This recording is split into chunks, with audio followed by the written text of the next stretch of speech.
welcome to the Black and Mild podcast. My name is Bri, and I am pretty new to the podcast, so it is an honor to be here with you guys. I'm accompanied by my incredible co-host, Adrian Crawford and Ira Chauffel. How are you guys doing today? Doing well, Bri. Doing well. Good job on the intro, Bri. You know what I'm saying? Good job. I'm working hard. I really have. Good job on the intro, Bri. So you did good. Good.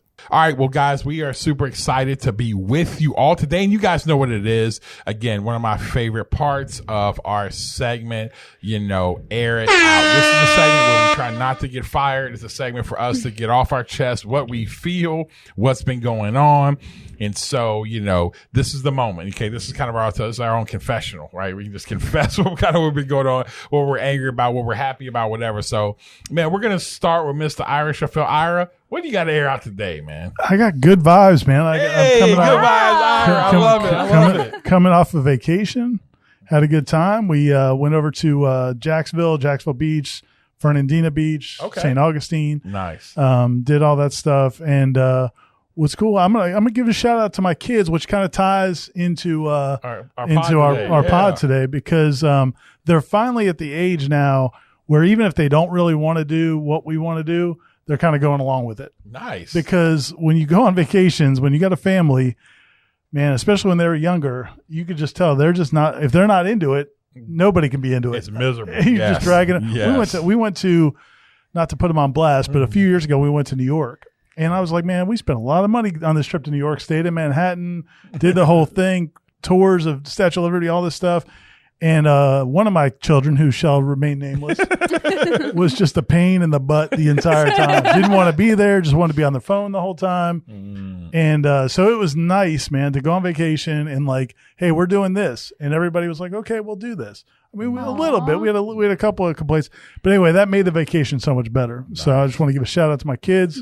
And it made the vacation a lot better when they actually engaged with the family. Yeah. Do you guys try to do that once a year, Ira? You go on vacation once a year? Yeah, usually every summer. Yeah. Does it make it a little bit? I mean, I know your kids are all getting older, right? Yeah. So you got one left at home, right? Yeah, and the middle one's about to go to FSU. Okay, yeah. The oldest one's already been in college for a few years. So yeah, you kind of, that clock is ticking where we're not going to get too many more of these. Yeah. And we've tried to do some bigger vacations, but this was, when we booked this, it was still coming out of COVID. Yep. We didn't know if our youngest would be able to get a vaccine. And, the Chauffel family's been pretty conservative. Hey, Chauffel family. I thought you guys are residents of California. The way the Chauffel family operates, we're locking it down to 2025. Hey, that's what I'm saying. They're already. I mean, they were preparing. I mean, again, they're out there preparing for the variants before they even the variants ain't even hit Florida yet. I think we were naming the variants, and but yeah, so we kind of kept it low key, but it was nice. Yeah, it was nice to do that. We didn't get to do one last summer, so it was cool to actually get out. Awesome. All right, Bri. So Bri, what you got today on Air It Out? So I was doing research this weekend. I don't know how. I was just on the web and then saw all these articles come up. And I learned, guys, how much toxic stuff is inside of the plastics that we store our food. And so all the Tupperware inside of your cabinets is like full of harmful.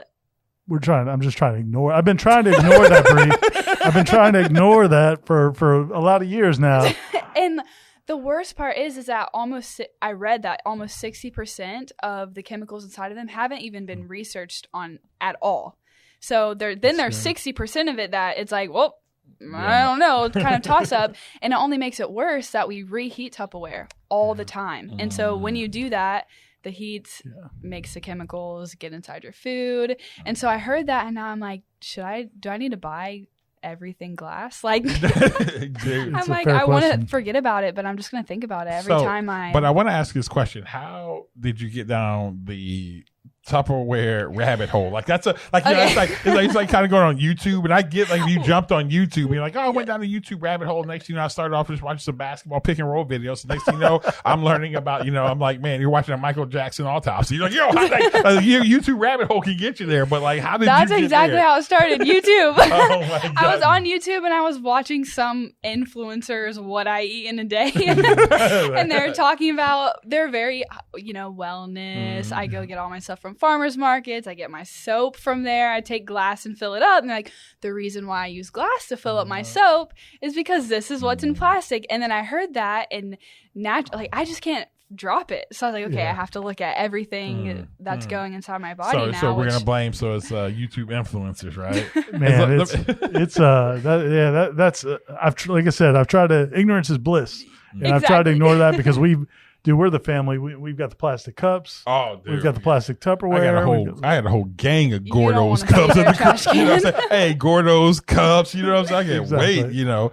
But no. But okay, Bri, there we go. Air it out. Again, plastic. So everybody out there, again, any of our listeners out there, if you know kind of the best way to go about that, hit Bri up on Twitter about what's the best material to read, storage stuff. You know what I'm saying?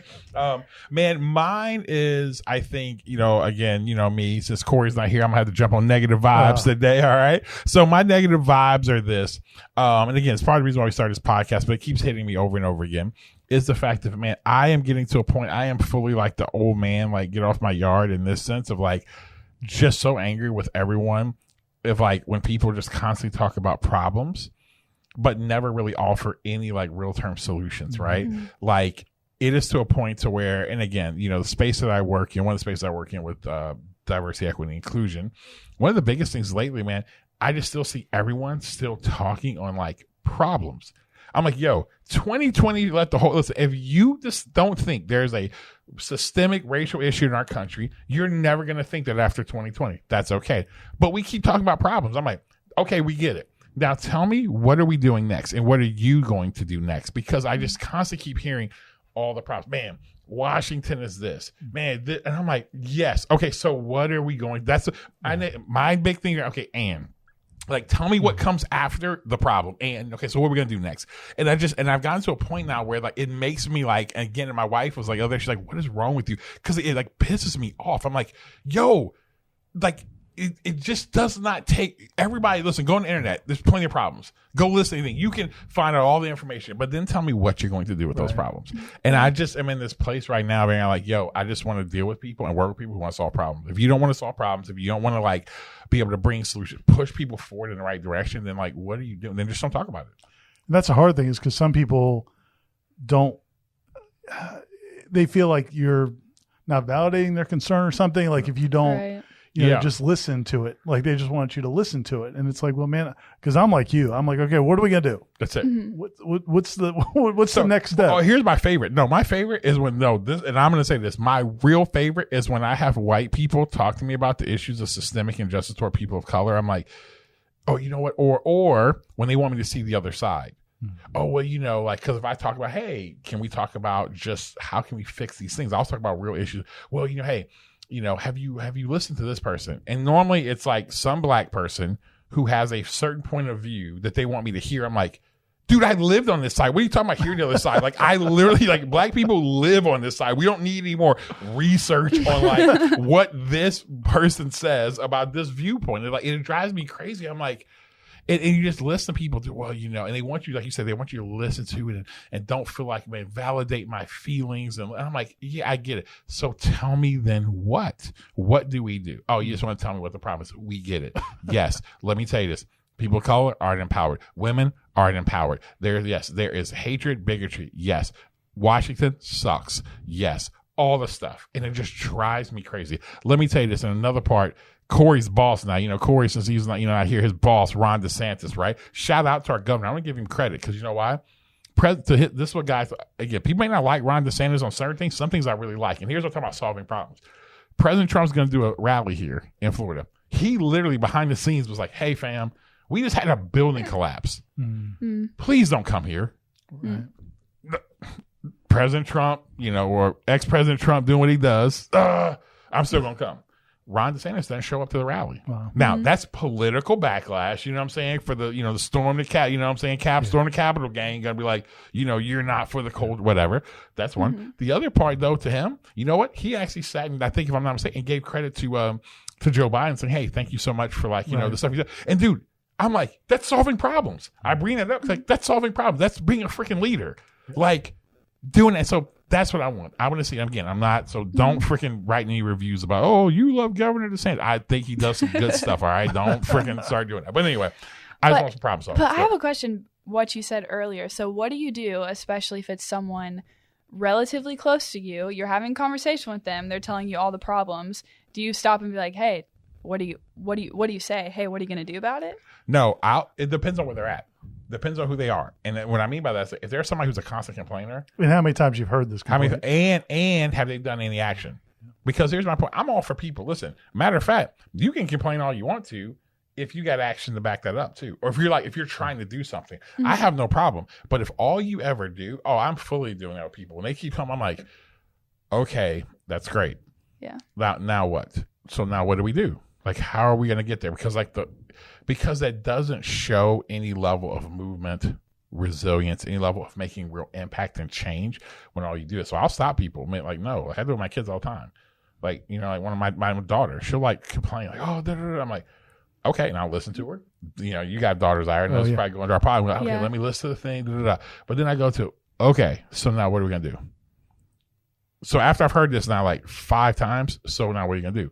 Either you just deal with this person, this is how they're going to be, or you actually can do something. Yeah. And I've gotten better about trying to solve everybody else's problems, because I was definitely that guy. That's a really good point. And that's not a good place to be. People don't need to be told what they need to do all the time. And right. I had a bad habit of that, because in work, I'm a problem solver. Like that's what I'm a operations guy. Like, let's get this done. What do we have to get done? Let's get it done.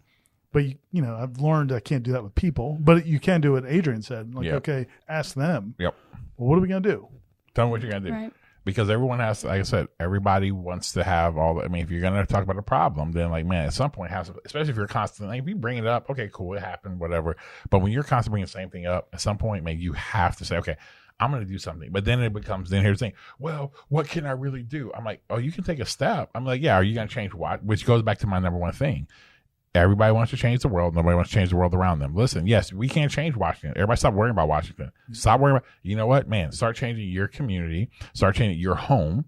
Things that you can change. Oh, man, I don't like how there's like, man, people talk about marriage all the time. Man, the breakdown of marriage. And then there'll be the same people. I'm like, well, look at your raggedy marriage. Fix that first before you start talking about what government doing to put policies in for marriage. Your marriage is raggedy. Fix that first, and then go from there. And it's just like, anyway. So I always tell people, man, put some feet to your steps. All right. So, well, guys, we have a very interesting pod today. Again, one of the things that we're doing in the Black and Mild, we're letting the one thing we started to realize as this thing has evolved, is this idea of really a free-flowing conversation. I mean, our last one with that we had with Coach Sue was incredible. Matter of fact, we'll link it in the show notes. Ira, again, wrote a great article from the pod, gave the pod a shout out, man. You know what I'm saying? So we'll link that in the show notes, Ira's article. But, it was a free-flowing conversation. And that's one thing we're kind of do is authentic conversation, make it a little bit more free-flowing. Have a topic maybe we're talking around, but it can jump to a lot of things. So that's what we kind of realized started happening with the pod. We'll start saying, we're going to talk, we had Matt Thompson on. We're going to talk about what's it like a restaurateur out of COVID. Next thing you know, we're talking about all types of minimum wage, all types of stuff. And we realized, like, man, that's kind of where the conversation is kind of going. And so, we're really excited to kind of do that. So, Bri, why don't you tee up what the conversation is going to be around today? Today, we're going to talk a little bit about fatherhood. So we've already talked about this a little bit already. Right. But I personally have so many questions, being a young woman who honestly has literally no desire to have children. So I have so many questions for you. So why do you guys do this? There we go. Right. So my first question actually really is, did you guys always want to be a father? You go first, boss. I did. I really did. I mean, part of it's, I think it's kind of like, I think generations kind of going like a pendulum. Mm-hmm. I think one generation, the families of, the nuclear family is a huge deal. And then those kids, when they get older, maybe they don't want that as much because that's what they had. And then the next generation swings back the other day. And I think you see that in a lot of different areas. My family was, they split up when I was really young, and we went back and forth between my mom to my dad. They both had their own issues, but it was, we went to probably I went to 8 different schools growing up. Wow. I was, and it would be like drastic. Like we'd get home from school my parents were in the restaurant business. And so not only their volatility in their relationship, but then also the volatility of the restaurant business, we'd come home from school and our stuff's packed and it's like, we're moving and no say goodbye to your friends. No, I mean, you're just on the road from Miami to New York to Baltimore, back to Miami. Wow. And so I think because of that, like I wanted to provide a family structure for kids, like I wanted to fix that kind of, I guess, if you get into the psychology of it. So I always did. And, it was funny. One of my longtime girlfriend in college, and then we stayed together for a little while after college. I would talk about it. Not that I was trying to have kids then or get married then, but she could tell that was where I wanted to go. And so when I ended up getting married and we're still friends to this day, but when I ended up getting married and having a child when I was like 30, she just was like, I'm so happy for you because I knew that's what you wanted. Like you could tell that was what you wanted. Yeah. So it was always something. I mean, did you have it? Yeah. I mean, to be honest with you, but I'm going to answer the question. But I want to ask a follow-up question, Ira, is the fact that for you, because again, I know you've kind of stayed pretty. I mean, like I know at one from my mistake, you were in Thomasville. Then you were here in Tallahassee, right? So you haven't moved a ton. Growing, did that affect you? 100%. You're like, okay, I'm not going to do that to my kids. You know what I'm saying? And before I say that though, there's some great things about it. And I think if you have friends and you the coaches community, and you have friends that maybe were military, there's some great things about moving around. I mean, I learned how to make friends. I was the new kid almost every year. And so I had to size up the room and figure out, okay, who do I not mess with? Who do I want to be friends with? Man, I had about 4 or 5 years in a row where I was glued to the bully. Like I would find who the toughest kid in the class was. Can I help you with your homework? I would do whatever. And so you get some of that awareness. And you just learn how to meet people. And whereas if you, grow up around the same kids every year, but I also, I always thought that was special. That I didn't have that, and other friends did have that. The kids they grew up with, and my kids have that. So it was probably we didn't really set out on that until I think when it was probably 2002 or 2003 or 2004 when my oldest was about going into kindergarten. I remember my wife and I talking, and I said, I think unless something crazy comes up, let's stay here. Well, Tallahassee's a great town. I can do what I want to do here. And I'd love it for the kids to stay in one place. And so it worked out. But that was definitely a big motivation for it. Yeah. No, and the reason why I asked that, because I think it shaped a lot. Definitely for me, again, I'm a coach's kid. So being a coach's kid, I'm like you. I lived in, 7 different places. Wow. And, my dad I didn't realize I knew you were in Ohio for the high school year. For high school year, So man, I think it's 7. I grew up. I was born in Decatur. So my dad was coaching high school basketball. Went from there, got a Division II job at Delta State in Mississippi. Never forget that. My mother told him, if you ever move me back to Mississippi again, I will literally divorce you. So that was that. So then we, because in the early '80s, Mississippi still wasn't the vibe. Still wasn't the vibe. You know what I'm saying? Like I don't even know 2021 if it's the vibe. And so did that, and then he went from there to he got assistant coach job at Middle Tennessee State in Murfreesboro. Left from Murfreesboro, then he went to be with Bob Huggins at Akron with Bob, and so that was always fun. I mean, again, growing up with Hugs. Then went from there to Knoxville as assistant with Don DeVoe. Then went back as head coach at University of Akron. Left there, went to the University of Tulsa. Wow. He was here at Florida State. So when I was talking, you the exact same. Exact same thing. So I always knew. So somebody always asked me. I never forget. I was approached by Tubby Smith. When he was at Kentucky, and we were at a golf tournament, and Tubby came to me, and Tubby was like, "Hey, do you want to get into coaching?" He's like, "Listen, right now, if you want to get into, I just got done playing in Europe." He's like, "Hey, if you want to get into coaching, I'll bring you on as a GA right now." And when you're at Kentucky as a GA, I mean, like pretty much you're set. Yeah. But man, I just knew I didn't want to get into coaching again because I didn't want to move and travel like that. But it goes back to I am who I am today because of it. Because I can read people well. Mm-hmm. I understand because, like you said, you walk in the room, you're like, oh, I got to be able to know who's what, who's the power players in here, how to finesse what. Like I just knew I didn't have you could come in, man, with the IQ and man, I'm help people with homework. I didn't have a super high IQ, so what I had to walk into, I'm 6'2". That's what I'm saying. I had to come in, I had to understand the EQ side of it. I didn't know how to who is what, how to finesse who were the power players in there, how do I become a power player. So I just figured that out. But yeah, but I knew that. But I never. But to go back to your original question, Bri. No, I didn't want to. Matter of fact, I'll never forget. Wendy laughs because like one of the first conversations I ever had with Wendy when we first started talking was that she started asking me about like marriage. We're just like friends. She's like, just asked me about marriage. Like, yeah, I never want to get married. And I had this super dim look on it. She was like, oh my God, what's wrong with you? Like, right. And so I never did. Because I think more of it was just my own insecurities of like, you know, again, though my father was there and my father was, you know, I'm very thankful my father and mother were together, all those things like that. I saw just like everybody, you know, just like you mentioned, we all see some of the dark sides of marriage. And there were certain things where I'm like, yeah, fam, I don't know if I really want to do that.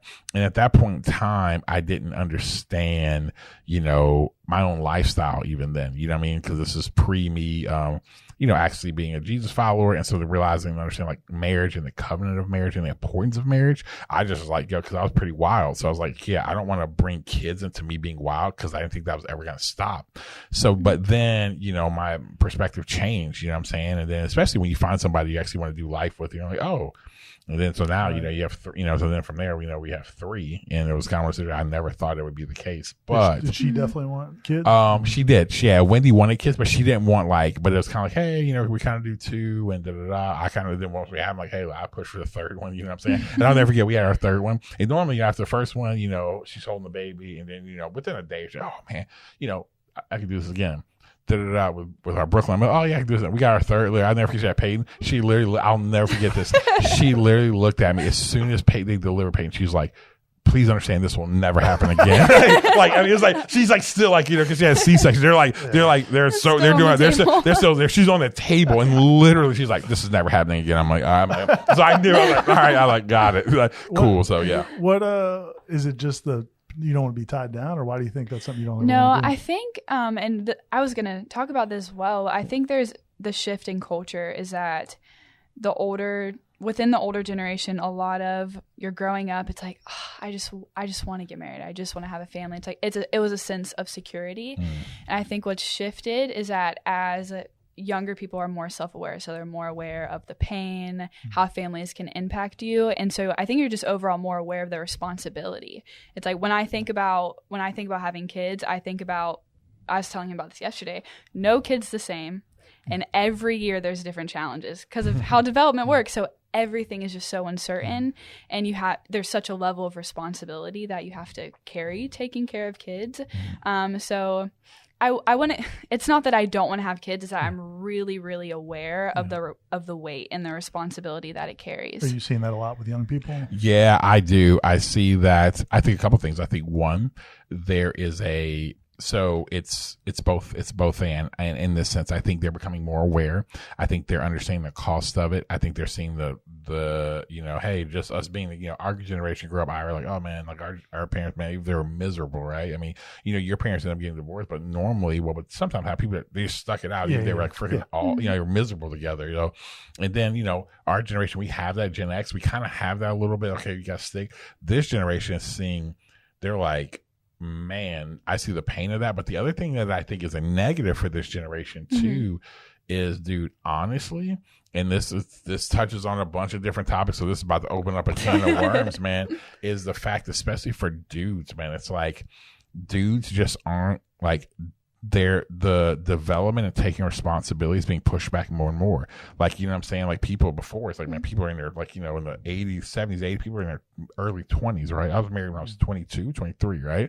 When you got people now, I mean, like, who aren't even getting into like serious relationships until like their late 20s, early 30s. Nothing's wrong with that. But people are, but it's not like that something's wrong, but like people are just delaying responsibility, because if you really think about it, the lack of taking, because the focus, and let me just say this and I'll kind of get to a point. I think some of it is because the rise of the internet is saying, oh man, people have like, I mean, you got to deal into the fact that people have access now, man, their career, what they want to do, versus like, you know, it is. I mean, once you're in this role, you're there for 30, 40 years. Now they're like, man, I'm about my career, my thing. That's a great thing.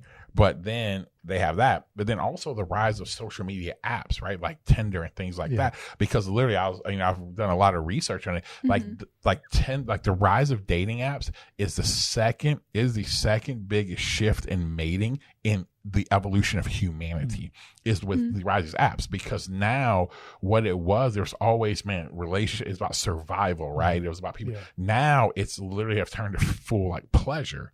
So now when you think about it, I always like tell people like, yo, you used to have to like if you were gonna sleep, you guys like work for like you used to have to like work, right? If you're gonna go out on a date or you're going to the club, you got to do all that stuff. Now it's like, dude just swipe left or right, and you're like, and there's no depth anymore. So there's a mating change, and so I think that's why a lot of young people are like, well, I can get my physical needs met, and I don't have to have all the other drama that comes with that.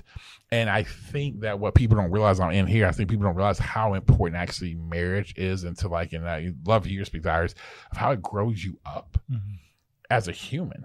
Because like, nothing lets you know how selfish you are. And then being this, I didn't realize, I was like, I'm a pretty selfless guy until like I got married. I'm like, the first day, we're like on a honeymoon. I'm like, what did I sign up for? Like, you know what I'm saying? Like, does that make sense? Man, like helping you grow up as a human. Oh my gosh. Yeah, I was worthless. I mean, seriously. Like, I think back to what I was before I got married. I mean, like, worthless. I mean, in terms of just because it's so, when you're on your own, I think it's very easy to let yourself get away with anything, and nobody's watching. Nobody knows that, and you're not holding yourself necessarily to a higher standard. I think when I got married, and then especially having kids, I mean, I think back to, and again, this isn't to put my dad down or my mom down, but like, I can't believe they let us see some of the things we saw. Dude.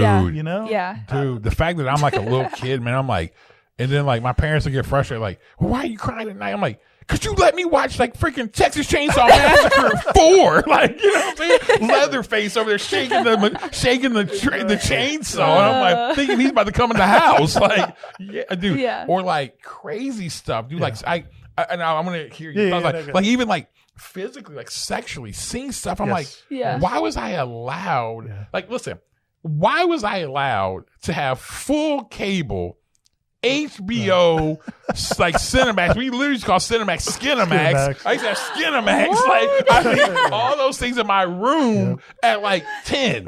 Like, what do you think is going to like?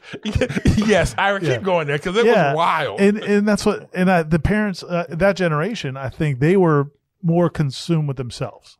They had kids, but they weren't as focused on our lives. Like, man, we know everything about our kids' lives.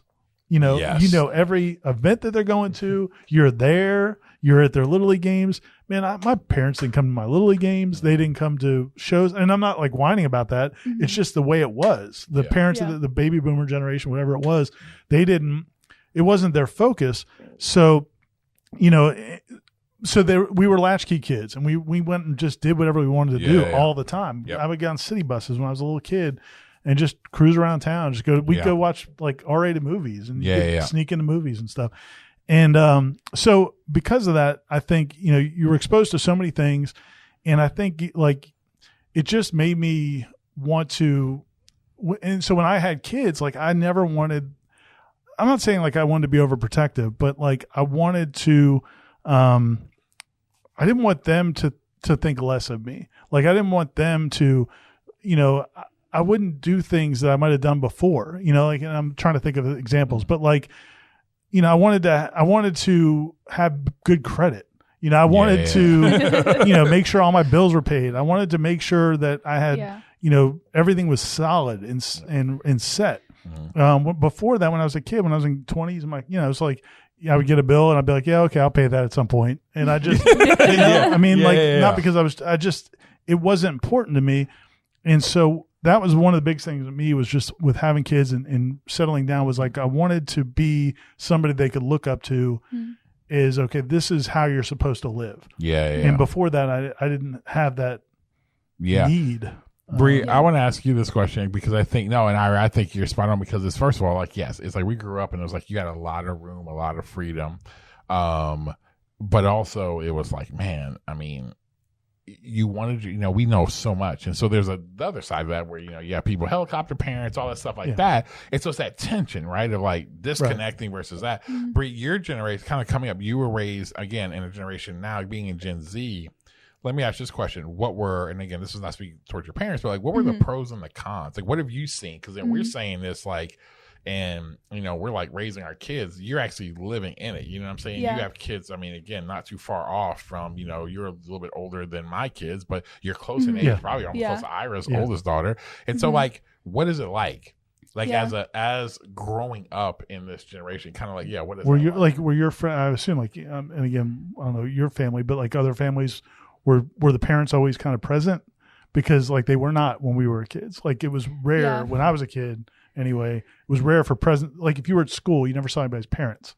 Yeah. Is that more now? Like, I'd say for my personal experience is very similar to y'all's, just because that's how I grew up. I lived in 8, 10. So the house I live in now would actually be the 12th place that I've lived in.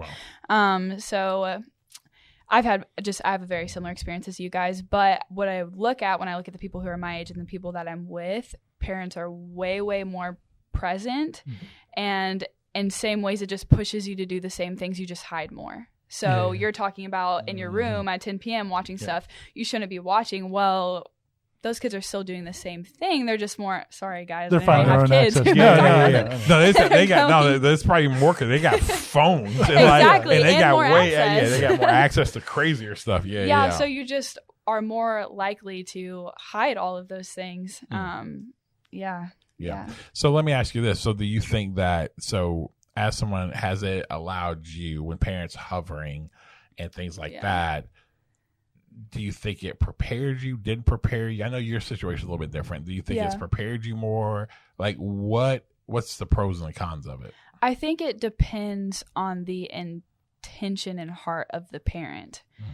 Because when you're a kid, most of the time you can pick up on, you're hovering because you didn't get this as a kid. Yeah. So now you're hovering on me and you're forcing me to do this stuff. You're trying to make sure I have all my ducks in a row because you want me to look a certain way. And you can feel that when you're a kid. I'm sure you guys felt that whenever you were kids from your parents. Or you're trying to control. Right. But if you have a parent who, they're not going to get it perfect all the time, but you have a parent where that's not the case, you can kind of be like, okay, I know that they're doing that. That's so annoying, but I also know that they love me. And I can actually begin to reconcile, they're doing this for my safety, or they're doing this for these other reasons that aren't actually selfish. Yeah.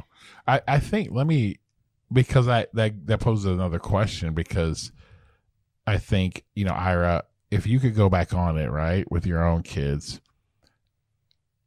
do you think there was something that you didn't get right growing up that you kind of pushed on your kids? That if you look back on it, I wish I wouldn't have done that. Or maybe you haven't. Maybe you're aware of that. I think the biggest thing is and Bri just touched on it, is going, like I did go like so far the other way in terms of being overprotective. And we wouldn't, man, you're so worried as a parent. Like, I mean, I just remember, like, you want to do background checks if somebody wants to do a sleepover. Dude. What? Some people have to sign NDAs. Have you seen that? What is it? Parents will make them sign, like, NDAs. Really? Not or have their really? We had, I, as a kid, man, I slept over friends' houses, and my parents barely knew who they were. Right. Where, that was my whole thing in high school, because my dad kind of had a curfew in high school, but I had friends who didn't. So it was like, I'm staying over this friend's house, and then I might end up staying. I wouldn't even know where I was staying, but I would just throw out a name and then figure it out. Yeah. And just because I knew I wanted to be out late. And so when they were little and they get invited to sleepovers and stuff, it's like, well, I don't know who that father is. I don't know who that, and it's like, I remember the worst was, and I felt so bad about this at the time, but I don't know if I should or shouldn't. But it was a kid. My oldest daughter was friends with this girl, and her dad was a police officer. And I was just like, well, that means he probably has a gun in the house. So like now I'm like not even going to let her stay at a police officer's house because he might have a gun in that. It's just like you can get to a point where you don't let them do anything. Like you don't let them leave the yard. And so I wish I had, going back, we had free reign, which was ridiculous. That was not the way. I should not have been running around Miami as an 8-year-old doing whatever I wanted. It's very lucky that it turned out the way it did, but we went too far the other way. And I would agree with that. I think that for me, but speaking to your very specific instance, Ira, I think that part of it is because now that things are more public, now that you can do that, here's the reality, man. Like, when you hear about a lot of unfortunate abuse cases or molestation, things like that, you're like, oh, it was with a family member or somebody's house, or there was a sleepover and had an older sibling. Right. And da, da, da. Exactly. And so that was always the hard thing, because you had an older sibling and you didn't have one there. So that's why that's one thing Wendy and I were very like, I mean, some of my my daughters, like their friends, their parents are like, they kind of, because again, I am, if you know me, I'm super like relational, but if I don't know you, like, I mean, like it is a benefit of being a 6'6", pretty big black dude. You're like, I don't really bother me. I just gotta put the face on. That means you don't bother me. But some of them think I'm just like, oh, your dad, like, dad does not like people. Like, no, like, I don't know if you got like an older sibling, like, and I don't know your house rules as a parent. So you maybe, they can go there, but then like, now all of a sudden, that's when you start hearing stories of kids going out and getting crazy because the older sibling had this. And so I'm always super mindful, knowing I can't protect that way. I think the thing where I've gone overboard in the opposite is this. My father, what he gave me was like, in basketball, my father never pushed me. I just had a drive, right? Because the one thing I found I was good at, so I pushed myself. So he never, as a coach, he never coached me. I understand sports. I understand basketball well. I've developed players. Mm-hmm. I've kind of been that way with Jalen, but I think it's been to Jalen's detriment. I've been hands off. And even like this, like, as I say, this coming up this week, I'm like, oh, no. I've got to take responsibility because I had a drive, right? And all these things. A lot of these kids, like, you have to, like, because of everything, you have to kind of like, they grow up, they're growing up different. They didn't have to go outside and they go to the park and they figure it out and da-da-da-da. And like, so I've got to actually really be a major part in this, but I've tried to stay out because I didn't want to be one of those parents. But then like we both know, Terrell Baker, shout out to my man T-Bake was talking to me, he's like, Adrian's like, the difference is this, man, like, you're kind of putting yourself like as one of those parents. He's like, you're not one of those parents. He's like, you actually know what you're talking about. Like, you've done this. You actually know. And then honestly, Jalen loves when I coach him. He loves when I do this stuff with him. And I'm always like, I don't want to be that parent. And I'm like, and it's been more of a detriment to him because when I'm dialed in, he gets movement. So I've kind of gone like what my dad did for me, I tried to do for my kids. I'm like, hey, I want you guys to figure out on your own. Hey, I don't really care. But then it's like, to their own detriment, I haven't really helped them. I haven't given them the knowledge and the insight and things like that. So it's been really kind of an interesting thing. Yeah, it is really. It's like there's no one size fits all. Yeah. Right. Were you pushed into athletics, or did you do your? I wasn't. I really did my own thing. My parents were very much hands off, very just like wherever you want to go, whatever you want to do. It's the same thing as you, like, hey, I'm going to stay somewhere. Just I'll see you in 2 days. I don't know, maybe 4. Okay, let me ask you a question because I want to get to that about pushing because I know being a competitive cheerleader and being a national champion. So everybody knows that. You know what I'm saying? But I do say this, like, would you say, and again, I know I give you grief about growing up in Bartow, but like, is that like a reality you think of being in a smaller town too? Yes. Okay. Yeah, I think that being in a smaller town, there is a lot of benefits to it. I think what made me so competitive and what helped me honestly just learn the natural drive that I had was being in an environment like that where one, you're going to school with the same people that you went to school with since you're in kindergarten. So one, it helps with the sense of community, I think. So let's say your parents are hands off. Let's say you're going through all this kind of stuff. Like, you still have these people who you've just been with forever, kind of what you're talking about that you weren't able to experience. But yeah, I'd say for sure. And did that help you? So, but in that, does that help you when, like, so as far as like having more freedom and flexibility, like, is that why do you think being in a small, for us, Ira's down in Miami, they're like cocaine cowboys. It's like, that's not the vibe, right? But like, you're in a smaller town. Is that a reason why you think your parents are more hands off? I've noticed, again, maybe it's not the case, but I know like in a smaller town, it's like, it's like, it's such a community. People let their guard down. They let their guard down. Like, oh yeah, that's that's Ray boy. Like, you know what I'm saying? Then like, they'll like get on you as if you're their own child. I see that more in a smaller town. Was that a reason why you think you had more freedom, or was it just kind of like your parents' way of doing things? It could have been, but I think it was more so my parents' way of doing things. So I think that's how they were raised. Gotcha. And we didn't have access to all the stuff we do now when you start learning about like emotional health, self-awareness, technology, all the stuff that's going on. So I think that's more so just, this is what happened whenever I was raised. And then they grew up in a small town. So it's like, Yeah. It is interesting. Some people kind of mimic what their parents did, and some people want to do the opposite of what their parents did. And I think, like I said, with me, it was, I just kind of wanted to do the opposite. And again, like, that wasn't, there were so many good things you take out of it too, just the learning, having to grow up quickly. I don't miss that. Yeah. And the thing about being overprotective that I have worried about, and I think we've gotten past that with my oldest daughter, is now that she's 20, is that she's like she needed to learn how to like just resolve conflict. That's the one thing that we worry about kids today is if you're helicopter parenting, they never get a chance to do that. They don't get to work stuff out. And I know in sports it's a big issue because every game is structured. They don't go to the park and just play 21. It's okay, we're going to play this game for 40 minutes or 30 minutes, and then there's going to be a winner and a loser. And then now when you go to the park, sometimes you got to solve things, and there's skills that are learned from that. Dude, let me tell you this. One thing I tell people all the time about like hooping and growing up in the park.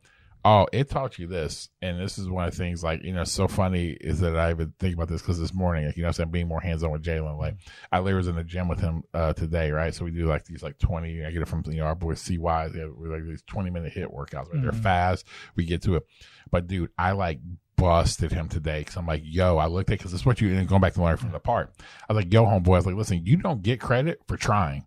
You get credit for production. Nobody care about that. Like, you're out here just playing. I'm like, listen, put the, like, my man's like, he's talented. But I mean, like, missing, like, he's not focused. So he's like, floater, air ball, like 2 feet from the basket. I was like, listen, I literally told him today. So some of y'all are going to critique my parent. I literally told him, I was like, if you shoot another air ball, literally, I'm kicking you out this gym. Because it's not like, because he has to learn, because it goes back to what I learned at the park. Dude, if you're at the park and you're playing with grown men, listen, you're playing with grown men. They all had to run down this court with you. With you. And here's the thing. And the way we played growing up in Akron, dude, you had we played at Hawkins Park, what we call Perkins Pool, all these places. Man, you're out there.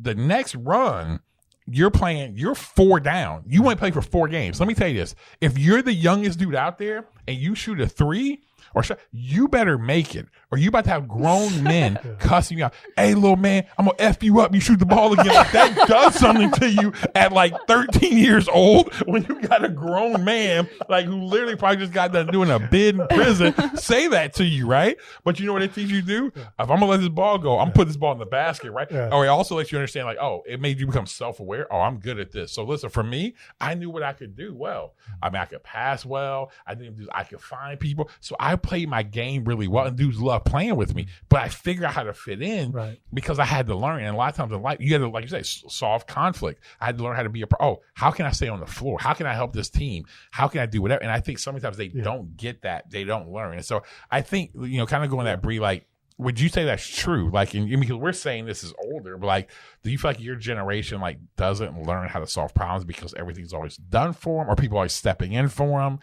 Like, yeah, tell me kind of like your thoughts on that. Oh, yes, absolutely. Yes. So why? Yes. Because you learn how to solve problems based off experience. You never know the solution to an issue the moment it happens. Sometimes you have to think through it a little bit. Sometimes it has to happen multiple times and you're like, oh, I know it. It happens through experience. So if someone else always is doing that for you, solving every single problem, you don't have the muscle. It's like anything else. You have to grow a muscle for it. And solving problems isn't something that comes naturally to everyone. Some people are better at it than others. And it takes courage. It takes courage to have conflict with someone. So you have to face it, and you have to lose sometimes. You have to be like, oh, I messed that up. And losing's okay. Exactly. Yeah. You're going to survive. Right. Yeah. And it is so true. You're like, man, like you lose and you feel, and I get it because as a parent, I'm telling you, as a guy who understands the importance of like losing, owning it, dude, that still does not stop the anxiety that you have as a parent watching your child. Like, I tell people all the time, it's like this weekend, I was watching Jalen, and I use basketball. And again, for everybody out there, like, honestly, when it comes to basketball, for me, like, I really don't, I don't really care like that. It's just a way, I tell people, like, honestly, for men, like athletics and the military are two of the most important. Like, they actually still help people like be on a team, understand loss, conflict, whatever. But I'm watching him, and dude, he just didn't play great at all. But I'm sitting, and my anxiety is so high because I'm just like, oh, and it had nothing to do with me. I just am watching my kid like drown a little bit, and you're like, God, I want to save him. Yes, I want to save him. I want to step out there. I want to do this, and da da da. And even I had to apologize to him because like my response to him afterwards was, some of it was out of my own anxiety of like, I'm the type of guy, when I have fear, right, I respond in anger. Like, I'm the type of dude, if your kid runs across the street in the middle of traffic and you freak out, instead of being comforting, I'm the one who yells at the kid. Not because I don't care, but it's like I literally care, but my anxiety just goes, man, don't ever do that again. Like, and it freaks them out more. Like, that's just how I am.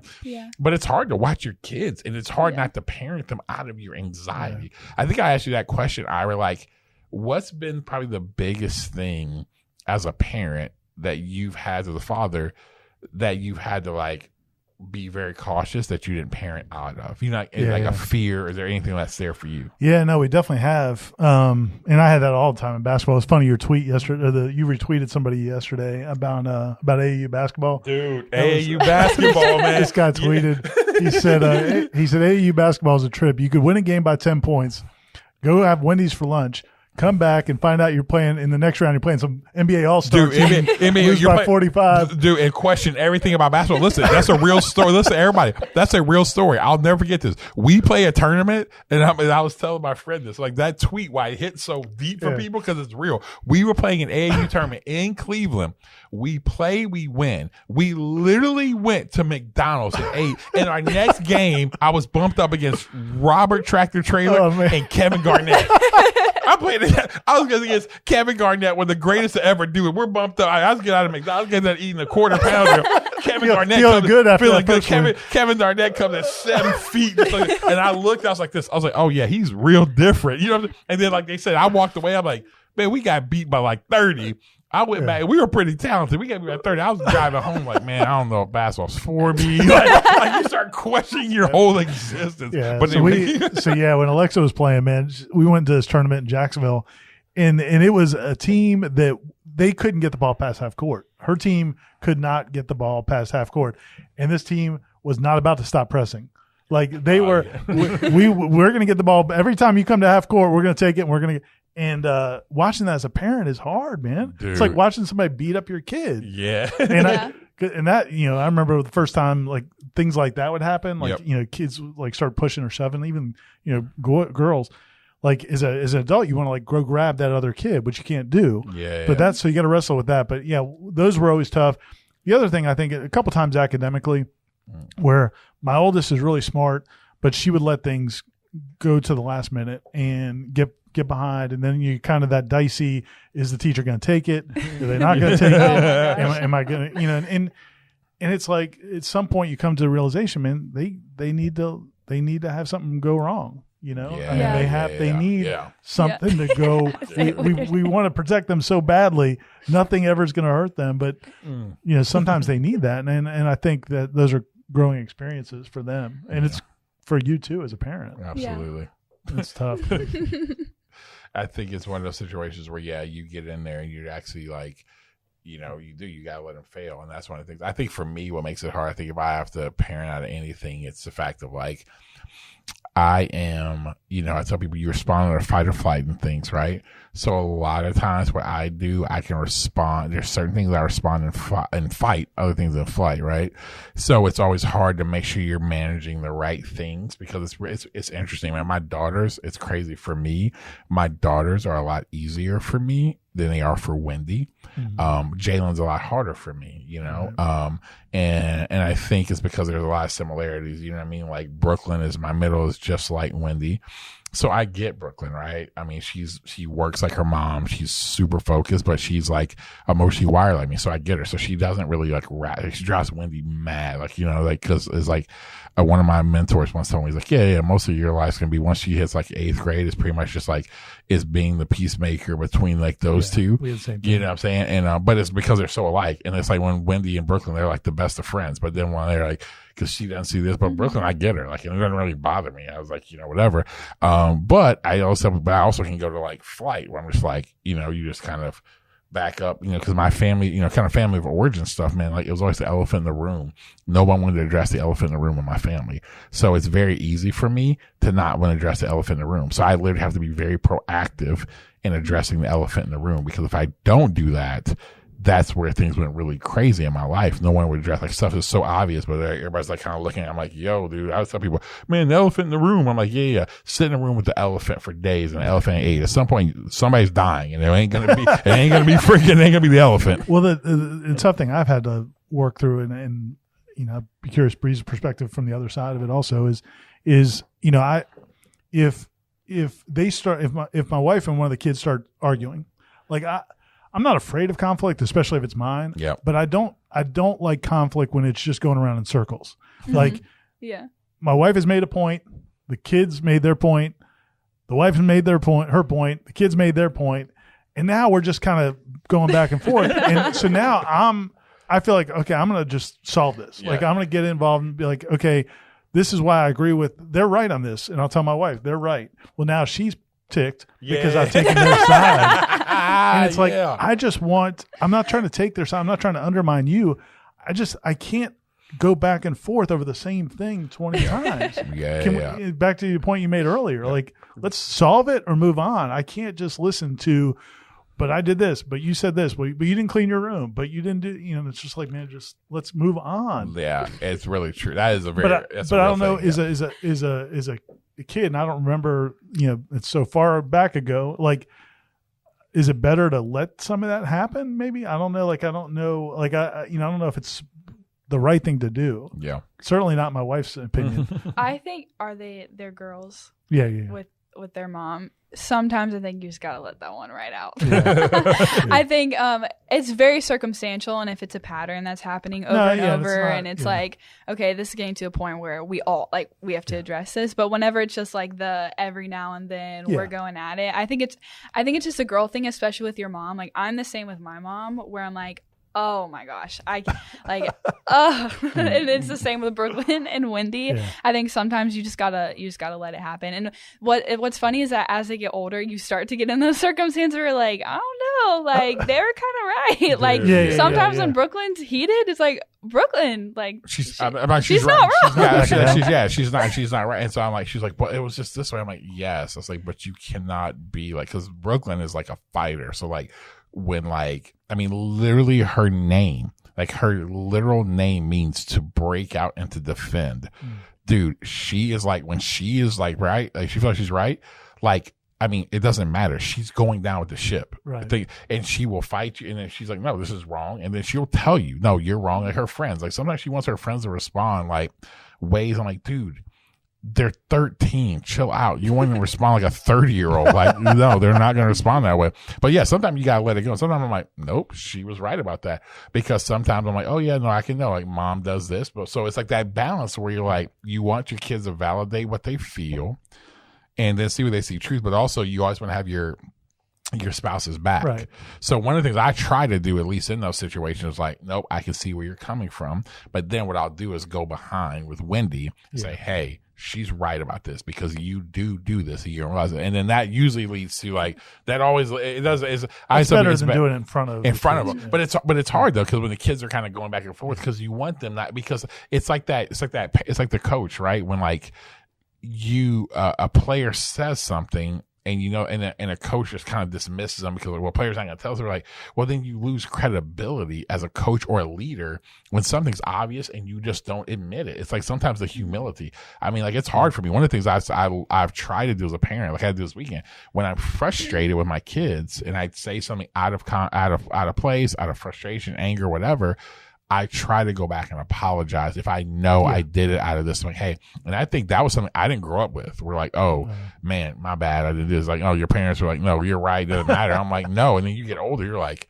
no, you guys were actually really wrong with a bunch of stuff. Like, that's the thing. That's what you don't want to do. You get older, you're like, these people don't have, like, y'all didn't realize this either. And I think that's what's really interesting. I'll ask this question to you, Ira, like, as we kind of come to an end. Like, it's really interesting being an adult and being a parent, because, like, I posted a meme the other day. It's like, man, parents who were adults when we were growing up, like, it felt like they were, like, way more adultish than we were, right? But it's weird. I'm wondering, like, did they feel the same way? You see what I'm saying? Because for me, I sit in the room, I'm like, I'm looking around halftime, like, who's the adult in the room? I'm like, oh, it's me. Like, I'm still looking for That's so funny, because I look around, like, who's the adult? And I'm like, oh, it's you. Yeah, I'm always looking around. Who's the adult in the room? I'm like, man, somebody needs to fix this. I'm like, oh, God, I got to fix this, right? Like, I still literally have those thoughts. I mean, I am 42, and there's times where I'm like, man, my dad can step in. I'm like, what am I doing? Like, I wonder what they thought. Cause like, yeah, when I just turned 50 and my dad was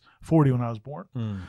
And so my mom was 30. So when I was a kid, like my best recollections of my dad were when he was like in his late 40s or 50, like my age. And I didn't, I thought of him as my dad, who was an old man at that period of time. But I'm like you, man. Like it's funny, during our vacation, we were in the pool. We had a pool at this house. And I had this floaty thing. And I was just doing this stupid, silly thing where I'm spinning around with this float and I'm like shooting water guns at the kids and all this. And like, they're all just laughing at me. And like, my one daughter's like taking pictures of me in video. And I'm like, she's like, I'm going to put this on the internet. Everybody's going to see what Irish Ofell's really like. and I just like, I don't know, man. I still feel like we'll I'm tag 12. that in the show notes. Dude, yeah, dude, it really is, because you're like, I sit there with my kids. I'm like, man, like people are like, we grew up with video games, right? I'm like, and so like finding myself like what my dad would come in and try, he'd play back in the days, like you get freaking 2 buttons, right? My dad played RBI baseball with Nintendo, right? So you kind of do that. But like now, like, I'll sit there and like, me and my son, we'll play different games, whatever. But I'm still I feel like, I'm still a kid. Like my son and I are in that relationship now where it's like, dude, Fridays music drops, right? On Fridays. And so he's always sending me, oh, dad, da-da-da-da. So and half the stuff I'm listening to, who is this? You know what I'm saying? Like all this stuff. My son's got straight black Air Force One, like playlist, right? Straight B&E, like a B&E warm-up music. Like he comes, I'm like, who is Pooh Shiesty? Like, you know what I'm saying? And but it's like you feel like it's weird, because I think we're growing up and you're like, man, like I still feel like a kid. Yeah. I still see myself. It's weird. I still see myself, like everybody kind of says, like I don't know, I still see myself at like 25, even on 40. I still, and not like I'm trying to be young, but like no, I kind of still have to remind myself, like no, like I'm actually like, I ain't dumb as I was at 25. I actually have like some still some energy, but some more wisdom. A little bit of wisdom. But man, it's funny. The other night I was watching the July 4th fireworks on CNN. They had the different concerts, and they were breaking out all the old school, man. But they had Nelly, and I was sitting there, I was watching Nelly perform, and I'm like, how old is Nelly? Nelly's got to be close to me. And I looked it up, he's 46. And I was like, man, that guy's out there still dancing and singing. 50 ain't that old. My man's 46. Dude, listen, Jay-Z is 50 or 51. Wow. And it was like, and he was on, and I was telling people, he was on an album with an up and coming dude, Jay Electronica, and they were like, oh, he's one of the best lyricists out there. They were on an album together. Like they kind of did a bunch of songs together. And dude, I was like, everyone who like a follower of hip hop was like, this dude's 50 years old and still punching at like the heaviest weight. I'm like, he's 50 doing this. And I'm like, and not like, oh, he's trying to fit in. Like, no, I always tell people, like, it's interesting because you said like you watch like a Nelly, and it's always interesting because those guys are doing their old stuff. What's really intriguing to me is why I tell people I love Jay-Z is because he created a whole genre of like rap that was there before. Like I tell people, he created rap for people who pay taxes. Like I tell people, like when I heard him do American Gangster, I'm like, oh yeah, that's when you're like in a 37% tax bracket, that's how you rap right there. He's talking about, like I had a friend of mine talk about Jay-Z raps about, he's like, you can't listen to Jay-Z music if you can't dream. You can't, Akeem Olajuwon used to dream shake. Yeah. He's like, you can't dream shake in your shower. If your shower ain't big enough to dream shake it, you can't listen to it. On the other end of the spectrum, I had when FSU had their summer camp, I was out there, and Luther Campbell from 2 Live Crew was out there because he's coaching for Miami Edison. Really? Yeah, so he was up there, and I was like, I got to interview Luther Campbell. Oh, dude, 100%. Hey, 100%. So I interviewed him, and when we're done, I was like, listen, man, I just want to let you know, I know I look way older than you, but I was in high school when you guys were coming out, and man, we sat in the bus and we knew every word. And he goes, you know what it was? He goes, you guys love me because I would say all the things to the girls that you didn't have the guts to say. So you could just put it on the table. I was like, that's true.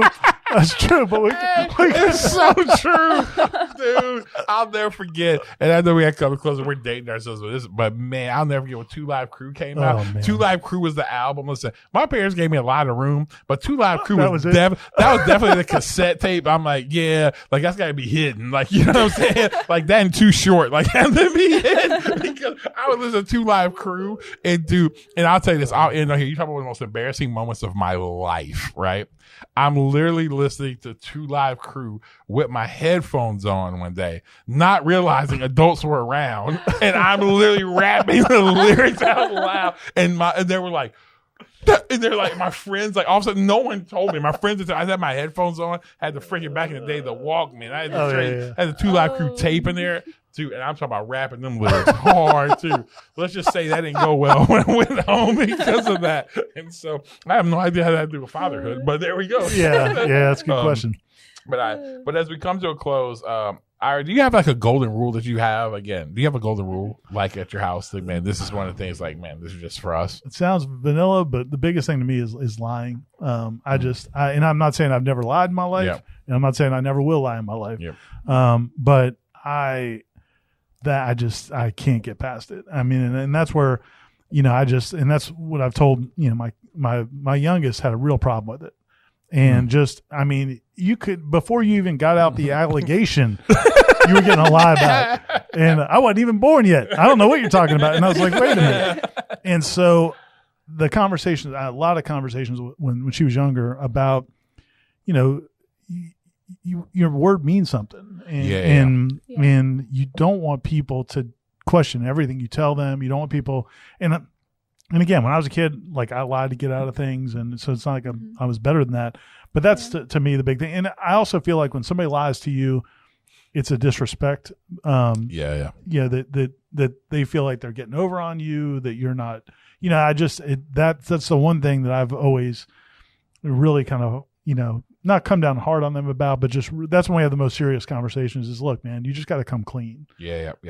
So that's probably the big thing in our house. Yeah. I think for us, I would say one for sure is the idea of respect and honor of authority. Yeah. That's a huge thing for me. I tell people all the time, man, regardless of your beliefs, it's like, the 10 Commandments, the one idea of honor your father and your mother is like one of the commandments actually has a caveat to it. It says, literally in the Bible, it says that honor your father and mother and it'll go well for you. And it's really true. And what that means by honor your father and mother is not like, hey, whatever my mom and dad say, I just do. Because Jalen actually asked me that this week, and he's like, you say that, but what does that mean? And I was like, and when I told him, like, what honor your father and mother means is this: whatever gifts that God has given to you, whatever he's put in your hands, the way you honor us is by stewarding what he's put in your hands. Mm-hmm. So that's like, man, so if we have given you trust to do something, or the fact of, man, if it's like, man, your talent or your skills or your abilities, the fact of, like you said, Ira, like, man, your word, like that's something that's been given to you and trusted to you to honor, like the word. That's how you honor us, is by taking what's been given and you steward it well. Doesn't mean you're going to be perfect, but man, you're doing your best to take care of it and do it the best. And so I think that's a huge thing for me. And when it comes to authority, that's a big part for me, because I think that, we live, especially in our home, me and my wife are just big disruptors and things. But what I tell people, we don't disrupt for the sake of disrupting. We actually disrupt to make things better. And I think we had to learn, though, for a long time that authority is important, because what we continue to do in the disruption world now, take all authority off. And that leads to freaking anarchy and crazy. So I want my kids to respect authority, because it teaches them self-control, things like that. I think that, and I think the other part for us is like authenticity is a huge thing for us. We really want our kids to be self-aware and have resilience to remain self-aware. So we really work really hard on that, which is really interesting, is because like that's one of the biggest things right now with my son I'm working with him on, is him learning to accept this is who you are. Mm-hmm. And once you get that, how extraordinary you're going to become. You know what I'm saying? But it's like, accept that. But that's really, really hard in a world where they see everything that they don't have. Even for a kid like him who does have a lot of privilege, he still sees, oh man, I see this person with this talent. And you're seeing the best. You're seeing the best of everybody. You're seeing the best of everybody. Or it's you're like the social media is the all-star game. It is, man. Or you're saying like, man, okay, like you remember growing up, it's different. I remember when we would see like, it would motivate you. Oh man, my friend, all of a sudden he made this all-star team. I didn't. Or man, he made this. He's playing on he's ranked in the top 30, and I'm not. It would like drive you in a different way. This generation's different.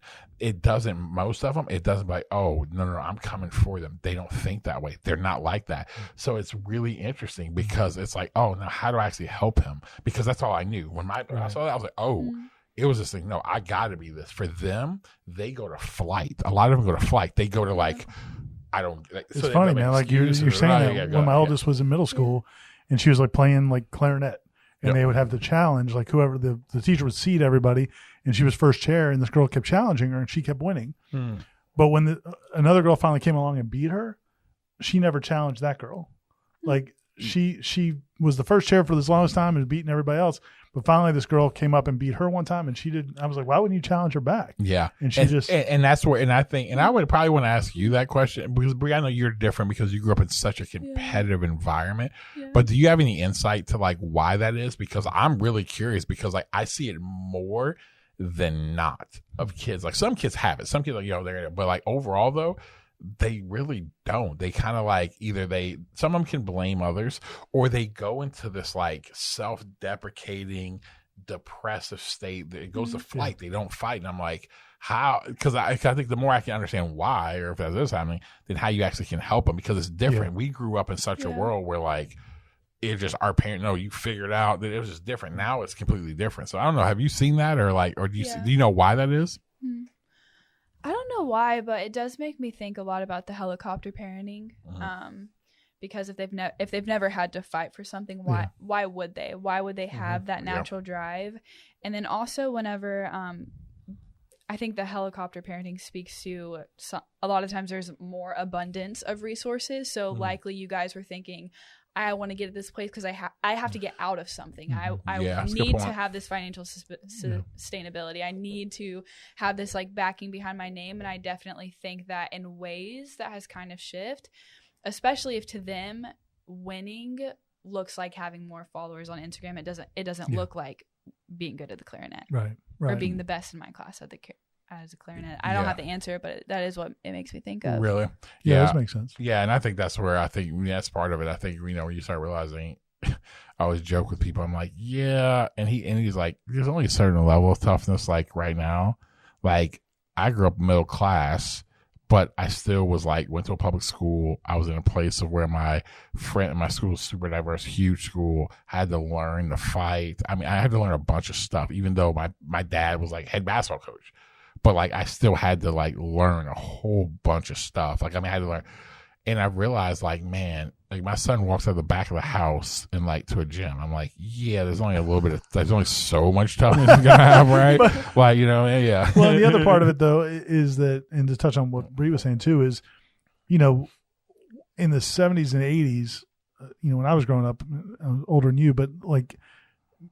Material success was so important, and that was such a driving. That guy's got a nice car. That guy's whatever, and nobody had anything. Like now, everybody's got kids that nobody doesn't have an iPhone now. It seems like they're so they're to your point, and I think a lot of kids in that generation, maybe a little younger than you, my kids, see monetary success or materialistic success as almost like a bad thing. They don't want. Yeah. Why do we have to have that? Why do we have to have a world where there's winners and losers? Yeah, especially if it's like, oh, I have to be someone that I'm not. One or two, if I have to exert a bunch of energy to do it, why would I waste my time doing that? Yeah. Like, and that's really interesting because that's a very good point, Ira, is that and I would spend like another hour talking about that because like that's a really interesting point about how they actually believe in this idea of like equity that, hey, and again, we know, yes, there's an idea of like, man, you got to earn what you get, all that,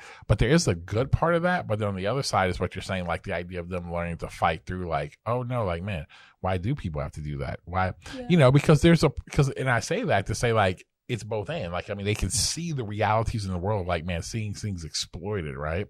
I was like researching this week and just looking at how, man, like there's such an income gap, right? Like, I mean, you really look at it, there's like among like say black families, like I'm saying like black wealth gap. And so at the end of the day on black wealth gap, it's almost like, man, of like 300 some odd billion dollars that gets transferred like per year. It's like 60% that comes via inheritance, and like the other like less than I think it's 5% or something like that actually goes to like black people. And it's like, well, because there's been so much power and money in some things, so it's not equity, whatever. So I get when there has to be a level playing field at some level, but I don't believe in socialism, but I believe in this. But I think the generation is different. They're kind of like, oh, yeah, I'm okay. It's weird. Like before we grew up in a world, man, we're like, yeah, if I gotta take this from you to get what I want, like bet. That's what it's about. That, you know what I'm saying? Whatever. This generation isn't like that. They're kind of like, No, they're like, well, kind. You know, you have some rare, but most of them are like that, and it's really interesting. You know what I mean? As you build it out. So, but this is a super helpful topic. Bri, before we get out of here, man, let the people know. I mean, how they can actually help us right here on the pod. Guys, if we have given you any value, if you had any fun listening to this podcast, please leave us a review. We would love to hear what you have to say. We'd love to get your feedback, and we would love to see more 5 stars. There we go. 5 stars. Got some reviews. Again, we want to see, listen, as a matter of fact, I think we're going to do this. I want to start reading some of the reviews. I think that'll do it. So listen, drop a review in there. We're going to start reading some of you guys' reviews, all right? We even don't give us no bad reviews, though. Only 5 stars. And hit us up on Twitter. Yeah, hit us up on Twitter. Definitely hit us up on Twitter. We'll have our things on in our show notes. We'll have the links to our Twitter handles. Yeah, man, hit us up, DM us on there. Again, you find us all there on Twitter. Let's make Twitter a better place. So sometimes the cesspool that Twitter is. Which, fun fact. By the way, or you are going to mention the culture game.